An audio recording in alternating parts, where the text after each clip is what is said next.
Assalamualaikum warahmatullahi wabarakatuh. Saya Siti Umaro dari 2016B. Di sini saya akan menjelaskan tentang dampak pandemi COVID-19 terhadap perekonomian di Indonesia. Dampak dari pandemi virus corona meraba ke segala aspek, terutama pada sektor perekonomian negara Indonesia, sehingga pertumbuhan ekonomi menjadi sangat tidak stabil.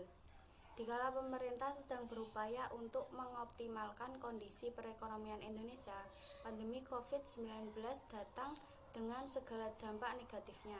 Seperti yang kita ketahui sekarang bahwa dampak dari pandemi ini sangat berpengaruh dalam segala aspek, terutama pada kondisi kesehatan dan perekonomian negara. Dengan adanya pandemi COVID-19, perekonomian di Indonesia saat ini sedang berada dalam kondisi yang dibilang sangat tidak stabil. Berdasarkan pertumbuhan dari tahun ke tahun, sumber pertumbuhan ekonomi Indonesia pada triwulan 1 2020 tersebar pada sektor informasi dan komunikasi sebesar 0,53%. Hal ini cukup bisa dimaklumi, mengingat dengan adanya anjuran dari pemerintah untuk di rumah saja, maka banyak orang yang menjalankan pekerjaan, hiburan, dan pendidikan melalui teknologi informasi. Seiring hal tersebut, volume penjualan listrik PLN ke rumah tangga pun otomatis meningkat. Berdasarkan rilis dari Badan Pusat Statistik, jumlah wisatawan mancanegara yang datang ke Indonesia untuk berkunjung berkurang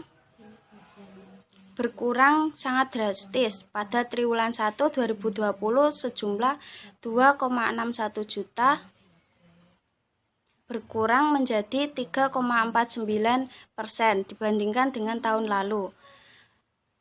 Hal ini sejalan dengan adanya larangan penerbangan antar negara.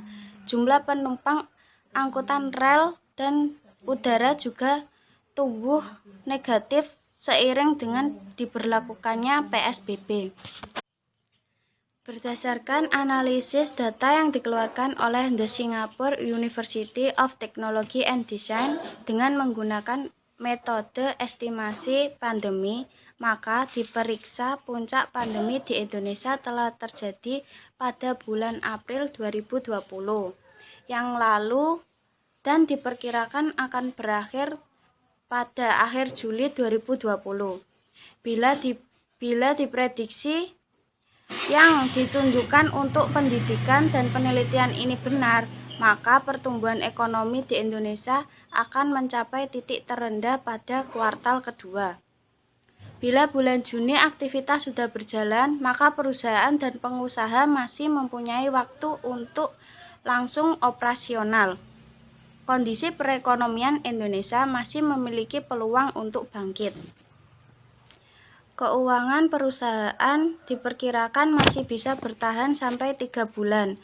Beda halnya bila aktivitas normal mulai diadakan pada bulan Agustus atau bahkan Desember, perusahaan perlu waktu mencapai lagi pegawai baru untuk memulai operasi. Banyak perusahaan juga akan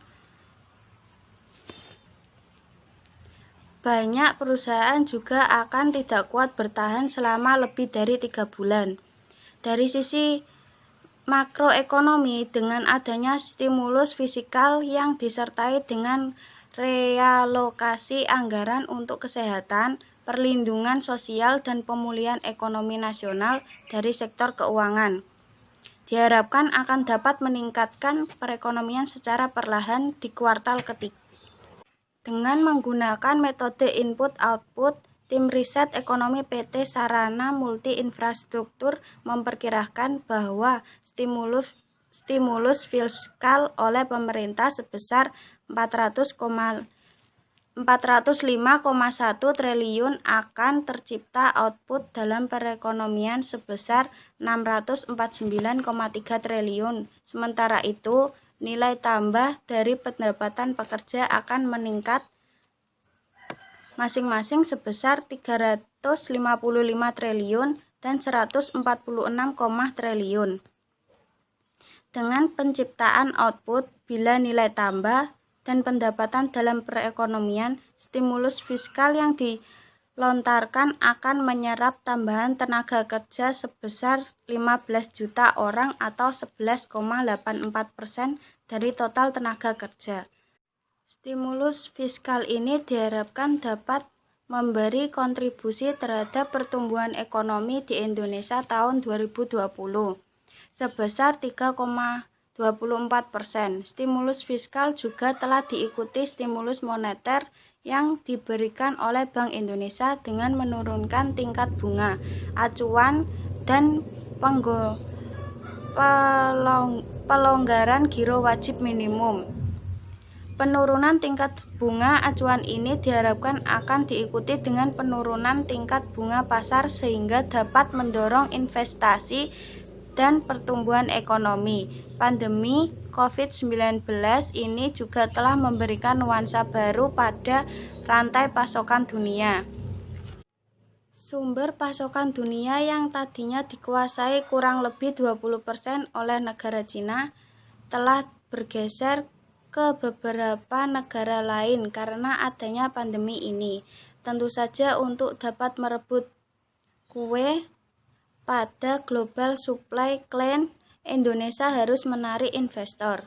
Penurunan tarif pajak penghasilan perusahaan yang telah dikeluarkan dalam Perpu 1 2020 perlu diikuti oleh pembenahan dari sisi kepastian hukum investasi, reformasi birokrasi, dan iklim ketenagakerjaan yang sehat.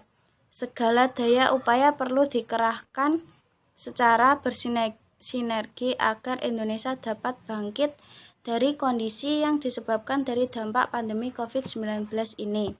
Sekian penjelasan dari saya. Assalamualaikum warahmatullahi wabarakatuh.